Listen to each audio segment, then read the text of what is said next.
மயமாகினேன் அப்படின்னு வளர்ப்பெருமான் சொல்ற. வளர்ப்பெருமான் உலகத்துக்கு சொல்லப்பட்ட மார்க்கம் இந்நாளில் புதியது. வளர்ப்பெருமான் உலகத்துக்கு வர வேண்டிய கட்டாயமும் என்ன அப்படின்னாக்க, இதற்கு முன் அந்த கடவுளும் மார்க்கங்களும் ஒரு மனிதனுடைய ஒரிஜினல் அட்ரஸ், ஒரு மனிதனுடைய ஒரிஜினலுடைய கடவுள் நிலையை சொல்லாததுனால அதை சொல்ல வேண்டும் அப்படின்னு ஒரு பூரணமான ஒரு கடவுள், ஒரு பூரணமான ஒரு இறைவன் 18ஆம் நூற்றாண்டுல தான் நம்ம மேல கருணை பண்றார். நம்ம மேல கருணை செய்துதான் வளர்ப்பெருமான் வழியாக இந்த உலகத்துக்கு ஒரு அற்புதமான ஒரு புனிதமான ஒரு மேன்மையான ஒரு மார்க்கத்தை நமக்கு திருநுட்ப வழியாக அறிமுகம் செய்யப்படுகிறது. திருநுட்ப வழியாகத்தான் நமக்கு இந்த ஒரு உண்மை இந்த உலகத்துக்கு அறிமுகப்படுத்தப்படுகிறது. அப்படின்னா இதுக்கு முன் நம்மதான் பொய்யா அப்படின்னாக்கா அதை நீங்க விளங்கிங்க, பொய்யோ உண்மையோ நீங்க விளங்கிங்க. ஆனால் நீங்க எந்த கடவுளை வணங்கினாலும் சரி, எந்த இறைவனை வணங்கினாலும் சரி, அது ஒரு பக்கம் இருக்கட்டும். அது கூட வள்ளல் பெருமான் சொல்லுகின்ற இந்த சன்மார்க்கத்தை நீங்க சேர்த்து இதை உணர முயற்சி பண்ணுங்க. ஆனா நீங்க ஆல்ரெடி இருக்கின்ற மார்க்கத்தை விடணுமா விடவேண்டாம் உங்க கையில, அதனால விடணும்னு சொல்லலாம் வரல, உங்க விருப்பம். ஆனா வள்ளலார் உங்களுக்கான ஒரு பாடத்தை, உங்களுக்கான ஒரு விலாசத்தை, உங்களுக்கான ஒரு கடவுள் நிலையை, உங்களுக்கான ஒரு சுக வாழ்க்கையை அறிமுகம் திருவள்ளுவர் செய்யப்பட்டிருக்கிறார். இது நமக்கான பாடம். திருவள்ளுவர் ஏதோ வேறங்களுக்கு ஒரு மார்க்கம் ஒரு மரம் அப்படின்னு தயவு செய்து நினைக்காதீங்க. ஒவ்வொரு மனிதனுக்குள்ளான பாடம், ஒவ்வொரு மனிதனுக்குள்ளான வேதம், ஒவ்வொரு மனிதனுக்குள்ளான ஒரு கடவுள் நிலையை பற்றி சொல்லுவதுதான் திருவள்ளுவர். இது வடலூர்ல இருக்கிறவங்களுக்கு மட்டும்தான், இது இது அந்த மதத்துக்கு மட்டும்தான், அந்த ஊர்களுக்கு மட்டும்தான் அப்படின்னு தயவு செய்து நினைக்கிறார். மனிதனா பிறந்த ஒவ்வொருக்குமான ஆன்ம பாடம் இது. என்ன பாடம்? ஆன்ம பாடம். ஆன்ம தேகம் எல்லாமே ஆன்மா பாடம். ஆன்மாவுக்கான பாடம். இந்த ஆன்மா யாரு, இந்த ஆன்மா எங்கிருந்து வருது, இந்த ஆன்மா திரும்ப எங்க போகணும், இந்த ஆன்மா எவ்வளவு பிரச்சனைகளை மாட்டிக்கொண்டு இருக்குது, இந்த ஆன்மாவுடைய உண்மையான சொருப ரூபம்னா என்ன, உண்மையான ஆன்மா என்ன முதல்ல அப்படி என்பதற்கான பாடம். இதெல்லாம் உங்களுக்கான பாடம், இதெல்லாம் உங்களுக்கான பாடம். இங்க உதாரண புருஷனாகிய வளர்ப்பெருமானை பற்றியும் நம்மை பற்றியும் சொல்லிக் கொடுக்கின்ற ஒரு பாடம் தான் திருவருட்பா. திருவருட்பா என்பது சாதாரண ஒரு சாஸ்திர நூல்கள் மாதிரியோ இல்ல பாட நூல்களோ இல்ல வயசானவங்க படிக்கிற நூல்கள் நினைச்சாங்க. மனிதனாக பிறந்த ஒவ்வொருவரும் தெரிந்து கொள்ள வேண்டிய விஷயம் என்ன, உண்மையுமே மனிதன் என்பவன் யார் அப்படின்றதுக்கான பாடம். தயவு செய்து இந்த ஊர்ல இங்க வருகை புரியாத மக்களை கூட இந்த ஞானசபைக்கு வாங்க. நான் இந்த கேட்ட கேள்விகள்லாம் நீங்க அவங்களுக்கு கேளுங்க. நான் யாருங்க, நான் எங்கிருந்து வந்தேன், நான் உண்மையுமே என்னோட சொந்த ஊர் குக்குளம் தானா, இல்லை என்னுடைய வேற ஊர் இருக்குதா, நான் எங்க போகணும், உண்மையுமே மனிதனுக்கு செத்தத்தை பற்றி எங்க போவாங்க, பிறக்கிறதுக்கு முன்னாடி நம்ம எங்க இருந்தோம், ஏன் நான் கடவுளை வணங்கணும், கடவுள்ங்கிறது யாரு, அப்ப இதுக்கு முன்னாடி கோயிலுங்கிறது யாரு, பண்டிகைனா என்ன, ஏன் இந்த பண்டிகைலாம் சொல்லப்பட்டது, ஏன் பொட்டு வைக்கணும், ஏன் திருநூறு வைக்கணும், ஏன் சாமி இப்படி கும்பிடணும், ஏன் சாமி இப்படி ஆடி கும்பிடக்கூடாதா, ஏன் இப்படி சாமி கும்பிடணும், ஏன் சாமிக்கு நெடுஞ்சாலையே விடணும், கோயில்கள் ஏன் இப்படி வைக்கப்பட்டிருக்குது, ஏன் தாலி போடணும், பூ ஏன் வைக்கிறோம், தாலியுடைய மகத்துவம் என்ன, மஞ்சள் ஏன் வைக்கணும், எல்லா விஷயத்துக்கும் சன்மார்க்கத்துல காரணம் இருக்கிறது. நீங்க மூக்கு குத்துறதுல இருந்து கால் குத்துறதுல இருந்து ஒவ்வொரு விஷயத்துக்கும் நம்ம சித்தர்களால் காரணம் கற்பிக்கப்பட்டது. அது பொருள் தெரிஞ்சுக்கீங்க, அது அப்புறம் நமக்கு தேவையா தேவையில்லைன்னு நீங்க முடிவு பண்ணிக்கணும். நாம் செய்கின்ற நமக்கு கொடுக்கப்பட்ட சாஸ்திரங்கள் விஷயங்கள், ஒவ்வொரு விஷயங்களும் கடைப்பிடிக்க விஷயங்கள், இதெல்லாம் நம்முடைய மூதாதைகள் கடைப்பிடிக்க சொன்னாங்களோ அதெல்லாம் தெரிஞ்சுக்கீங்க. ஏன்னு இங்க தெரிஞ்சுக்கீங்க. தெரிஞ்சுக்கிட்டு அது நமக்கு தேவையா, தேவைன்னா எத்தனை சதவீதம் தேவை அப்படின்னு நீங்க முடிவு பண்ணீங்க. சரிங்களா? அதனால இது சாமியார்களுக்கு மட்டுமான ஒரு இடம் இல்லை, மனிதர்களாக பிறந்த அனைவருக்குமான ஒரு இடம் சன்மார்க்கம். மனிதர்களாக பிறந்த அனைவருக்குமான ஒரு பாடம் திருவருட்பா பாடம். அதனால உங்களுக்கான பாடம். தயவு செய்து இங்க வந்து எல்லாருமே திருவள்ளுவர் வாங்கி செல்லுங்கள். திருவள்ளுவர் தினசரி படிங்க. தினசரி தெரிஞ்சவங்கள்ட்ட வந்து கேளுங்க. கேட்டு உங்களை பற்றி நீங்க தெரிந்து கொள்ளுங்கள். யூ நோ யுவர் செல்ஃப் அப்படின்னு சாக்ரட்டிஸ் சொல்லுவார். நீ இவர் யார் என்பதை தெரிந்து கொள்ளுங்கள். தன்னை அறிந்தால் தன் தலைவனை அறியலாம் அப்படின்னு நமக்கு வேற சொல்லுவோம். அதாவது உங்களுக்கான ஒரு பாடத்தை தெரிந்தால் இந்த உலக வாழ்க்கையினுடைய லட்சணம் தெரியும். இந்த உலக வாழ்க்கையுடைய லட்சணம் தெரிந்தால் கடவுள் வாழ்க்கையினுடைய மகிமை நமக்கு வந்து புரியும். ஏன் ஒவ்வொரு மனிதனும் கடவுள் வாழ்க்கையை அடையணும் அப்படின்னாக்க உலகத்தில் நமக்கு இன்பம் இந்த இடத்தில் வைக்கப்படவில்லை. இன்பம் எங்கே என்று தேடுங்கள், அது எங்கிருந்த போதிலும் அதை நாடி ஓடுங்கள் அப்படின்னு சின்ன பாடம் சொல்றாரு. இன்பம் எங்கே இருக்கிறது அப்படின்னா, இன்பம் வந்து இந்த உலகத்தில் எதிலையும் வைக்கப்படவில்லை. உலகத்துல அதிகபட்சமான இன்பம் அப்படிங்கிறது செக்ஷுவல் பிளஷர். சரிங்களா? சாமர்த்திய உறவுன்னு சொல்லுவாங்க. எல்லா இன்பத்திலுமே இறைவன் துன்பத்தை கலந்தே வைத்திருக்கிறார். இந்த உலகத்துல பியூர் பிளஷர், சுத்தமான இன்பம் அப்படின்னு நீங்க எந்த இன்பத்தையும் சொல்ல முடியாது. யாரையும் இன்பமா இருக்கிறது சொல்ல முடியாது. யாராவது ஒட்டுவரை கொண்டு வாங்க, நான் 5 நிமிஷத்துல நீங்க இன்பமா இல்ல அப்படிங்கிறது நான் உணர்த்த வைக்கிறேன். இந்த உலகத்துல நீங்க யார வேணாலும் கூப்பிடுவாங்க. ஒருத்தரை கொண்டு வந்து நான் இன்பமா இருக்கிறேங்க அப்படின்னு சொல்லுங்க. 5 நிமிஷத்துல அவங்களுடைய இன்பத்தினுடைய சதவிகிதம் என்ன, தராதரம் என்ன அப்படின்னு நம்ம அவங்களுக்கு வந்து உணர்த்த வைக்கலாம். அதனால் எல்லா இன்பத்திலுமே இறைவன் துன்பத்தை கலைந்து வைத்திருக்கின்றார். பியூரான இன்பத்தை எதுவுமே கிடையாது. அதனால நம்ம எதையும் கண்டி மயங்க வேண்டிய அவசியம் இல்லை. நான் முதல்ல சொன்ன மாதிரி இந்த மனித உடம்பை எடுப்பது விண்ணுலகத்தில் இருக்கின்ற கடவுளாக மாறுவதுதான். கடவுள் நிலை போய் சேருவது மட்டுமில்ல, கடவுளாகவே மாறுவது. அதனால் கடவுளாக மாறணும் அப்படின்னா நாம திருவருட்பாவை படித்து திருவருட்பாவை உணர்தல் கட்டாயம். சரிங்களா? புரிஞ்சுங்களா? கலந்துட்டீங்களா? நான் மட்டும் புரிஞ்சுல நீங்க ரெஸ்பான்ஸ் பண்ணுவீங்க. நான் மைக்கு மட்டும் நான் மைக்கு வழியா உங்கள்ட்ட பேசுகிறேன். விளங்கிட்டீங்களா? புரியலன்னா தயவு செய்து நோட் பண்ணி வச்சுக்கீங்க. பேசி முடிஞ்ச பிறகு கூட நான் வெளியே தலைப்பட்டு தான் போவோம். அதுக்குள்ள நீங்க தெளிவாகிட்டு கூட நீங்க விட்டா போதும். நான் கேள்விக்கெல்லாம் விட சொன்னதாக உங்களுக்கு கொடுவேன். அப்படின்னு சொன்னா எனக்கு ஓகே தான். உங்க கேள்விக்கெல்லாம் விடையெல்லாம் தெரிஞ்சுக்கிட்டு புரிஞ்சுக்கிட்டு கூட என்ன விட்டாச்சு. புரிஞ்சுங்களா? சரிங்களா? நான் 400 பேருக்கு தனியாக இருக்கிறேன். நானும் உங்களுக்கு தான் இருப்பேன். தயவு செய்து உங்களை பற்றி தெரிஞ்சுக்கீங்க. உங்களை பற்றி தெரியாம என்ன விட்டாதீங்க. புரிஞ்சுங்களா? அதனால ஒரு மனிதன் உண்மையாகவே உலகத்தில் இன்பம் இல்லை என்றால் இன்பத்தை இறைவன் எங்கே வைத்திருக்கின்றார்? இறைவன் தன் உலகத்தில் இன்பத்தை வைத்திருக்கின்றார். இறைவன் தன் உலகத்தில் இன்பத்தை வைத்திருக்கின்றார். அதற்கு நீங்கள் இந்த வெளி கடந்து இறைவன் வெளிக்கு போகணும். இந்த உலகம் கடந்து இறைவன் உலகத்துக்கு போகணும். இந்த உலகத்திலிருந்து இறைவன் இன்பத்தை அனுபவிக்க முடியாது. இந்த உலகத்திலிருந்து இந்த உலகத்தை இன்பத்தை தான் அனுபவிக்க முடியும். இந்த உலகத்திலிருந்து இந்த உலக சுகத்தை தான் அனுபவிக்க முடியும். அப்ப இந்த உலகத்துக்கு கடவுள் உலகத்துக்கு போகணும்னா கடவுளா வந்து கலந்து கொண்டு போனாதான் சரி. நாமளா போக முடியாது. சிங்கப்பூர் போகலாம். சிங்கப்பூருக்கு எங்க பிளைட் எடுக்கணும்? சிங்கப்பூருக்கு போறதுன்னா தகுதிகள் என்ன? வீசா வாங்கணும் இல்லைங்களா? வீசா வாங்கணும், பிளைட் டிக்கெட் வாங்கணும். அதெல்லாம் எடுத்துட்டு தான் அங்க போக முடியும். அந்த நாடு வந்து நமக்கு வந்து பர்மிஷன் கொடுக்கும். பர்மிஷன் தான் நம்ம வீசா அப்படின்னு சொல்றோம். அந்த நாடு அனுமதி கொடுத்தாதான் அந்த நாட்டுக்கு போக முடியும் இல்லைங்களா? அது மாதிரி நம்முடைய இன்பத்தை இறைவன் தன் உலகத்தில் வைத்திருக்கின்றார். அந்த உலகத்துக்கு போனா அவரு நமக்கு வந்து பர்மிஷன் கொடுக்கும். அவர் வந்து பர்மிஷன் கொடுத்துதான் அவர் தான் ஊருக்கு போக முடியும். நம்மளால போக முடியுமா? எந்த உலகத்துல ஏதாவது ஊருன்னா போகலாம். கடவுள் உலகத்துக்கு இன்னும் உலகத்துக்கு நாம எப்படி போக முடியும்? ஆனா இந்த உலகத்துக்கு போக முடியுமா? இந்த உலகத்துல இருந்து கடவுள் உலகத்துக்கு போக முடியுமா? முடியாது. இந்த உலகத்துல இருந்து கடவுள் உலகத்துக்கு போக முடியாது. ஏனென்றால் இந்த உடம்பு 5 பஞ்சபூதங்களை கொண்டு செய்யப்பட்டது. எப்படி?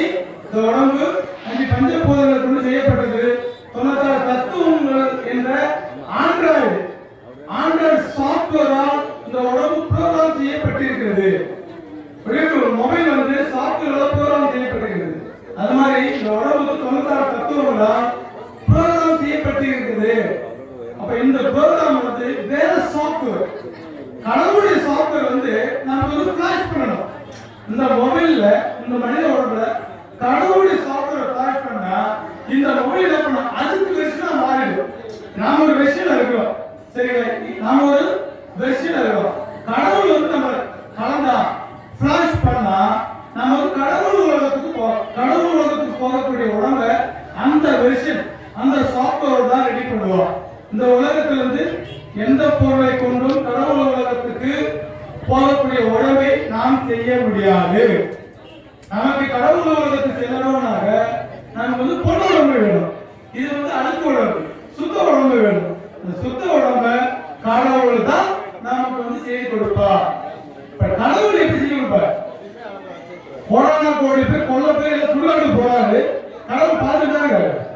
கடவுள் பார்த்து கொண்டாரு. கடவுள் தடுக்கிறாங்களா? தடுக்கல இல்லைங்களா? அப்ப நம்ம கூட எப்படி செஞ்சு கொடுப்பாரு அப்படின்னாக்க கடவுள் வந்து ஒரு தகுதியை எதிர்பார்க்கல. ஒரு மனிதன் தன் உலகத்துக்கு வர வேண்டும் என்றால் உனக்கு ஒரு தரம் வேணும், உனக்கு ஒரு தகுதி வேணும் அப்படின்னு எதிர்பார்க்கல. அந்த தகுதி இருந்தா நீ எந்த உலகத்துல யாராக, யாருக்கு கணவராக, யாருக்கு புருஷனாக, யாருக்கு பொன்னாடியாக, யாருக்கு பிள்ளையாக இருந்தாலும் கடவுள் வந்து உங்களை தந்துடுவா. ஐயோ நம்ம தெரியாது, நமக்கு புரியாது, நம்ம இந்த ஊர்ல இருக்கவே கடவுள் நம்ம காப்பாரா, கடவுள் உலகம் நமக்கு கிடைக்குமா? கடவுள் கல்வி கற்க வந்தவர்கள் சந்தை கல்வியை கற்றுக்கொண்டு பணத்திற்கும் பொருளுக்கும் ஆசைப்பட்டு மோகத்திலே இருந்து விடுகிறோம். நாம் எல்லாம் நம்முடைய தேக போக ஜீவ சுதந்திரங்கள் எல்லாத்தையும் இறைவனிடம் ஒப்படைத்துவிட்டால் நமக்கு அவருடைய திருமண சுதந்திர காரியத்தாலே நம்முடைய தேக போக ஜீவ சுதந்திரத்தை இறைவன் நம்மிடம் வழங்குவார். நாம் திருமண சுதந்திரம் காரியப்பட்டால் நாம் மரணமில்லா பெருவாழ்வு வாழ முடியும் என்று தெளிவாக நமக்கெல்லாம் கூறியுள்ள கிருஷ்ணமூர்த்தி அவர்களுக்கு இந்த கோகுலம் சார்பாக நன்றியை தெரிவித்துக் கொள்கிறோம். அடுத்து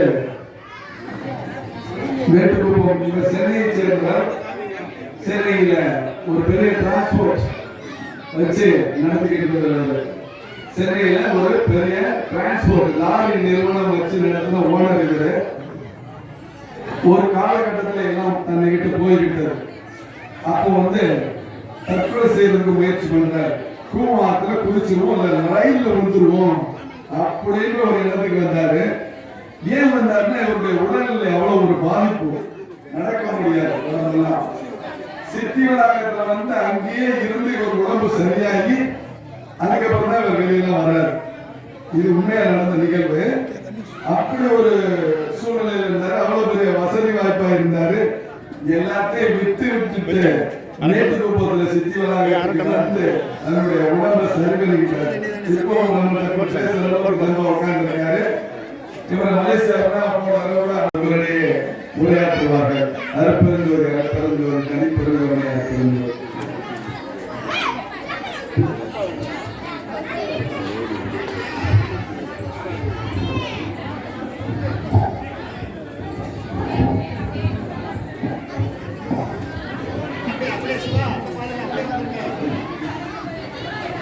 அற்பெருஞ்சோதி அற்பெருஞ்சோதி அனைத்தரும் கருணை அற்பெருஞ்சோதி. என்னை படைத்து என் குற்றங்களையும் என் நோயையும் நீக்கி என்னை ஆட்கொண்டு என்னை வாழ வைத்துக் கொண்டிருக்கின்ற அண்ணல் பெருமானின் திருவுரைகளுக்கு என்னுடைய பாலமான வணக்கங்கள். வள்ளல் பெருமானுடன் எழுந்த கலந்து அற்பெருஞ்சோதி ஆண்டவர் அருளாட்சி புரிகின்ற அவருடைய திருவடிகளுக்கும் எனது பணிவான வணக்கங்கள். சமரச சுத்த சன்மாக சத்திய சங்கத்தை சேர்ந்த அன்பர்களுக்கும் இங்கே அமர்ந்திருக்கின்ற பெரியவர்களுக்கும் தாய்மார்களுக்கும் இளைஞர்களுக்கும் எனது பணமான வணக்கங்கள். இங்கே எனக்கு கொடுக்கப்பட்டிருக்கின்ற தலைப்பு அற்பெருஞ்சோதி யார்? ஒரு அற்புதமான தலைப்பு. எனக்கு முன்னால் பேசிய ஐயா பொறியியல் அவர்கள் மேற்கோள் காட்டியதை நானும் பேச வேண்டிய ஒரு சூழ்நிலையில் அமர்ந்திருக்கிறேன். அறுபத்தஞ்சு ஆண்டவர் யார்? இது ஒரு இப்ப இருக்கிற சமுதாய மக்களுக்கும் உலகியல் வாழ்ந்து கொண்டிருக்கிறவர்களுக்கும் தெரிய வேண்டிய ஒரு அற்புதமான ஒரு நிகழ்வு. இந்த பிரபஞ்சத்தை அறுபத்தஞ்சு ஆண்டவர் படைக்கிறார். பிரபஞ்சத்தை ஆளக்கூடிய இந்த 5 பொறிகள் படைத்தல், காத்தல், அழித்தல், அருள், இந்த 5 பொறிகளையும் படைக்கக்கூடிய அண்டங்களை தனியாக பிரித்தெடுக்கிறார். இந்த 5 அண்டைகளையும் ஆட்சி புரிகின்ற 5 பதத்தலைவர்களை உருவாக்குகிறார். தத்துவங்கள் பிரம்ம தத்துவம், விஷ்ணு தத்துவம், வித்யா விஷ்ணு தத்துவம், ஈஸ்வர தத்துவம், மகேஸ்வர தத்துவம், சதாசிவம், இந்த 5 தத்துவ தலைவர்களை உருவாக்கி முதலிலே பிரம்மன் தத்துவத்தை உருவாக்குகிறார். அது ஆன்ம தத்துவம் சொல்லுவாங்க.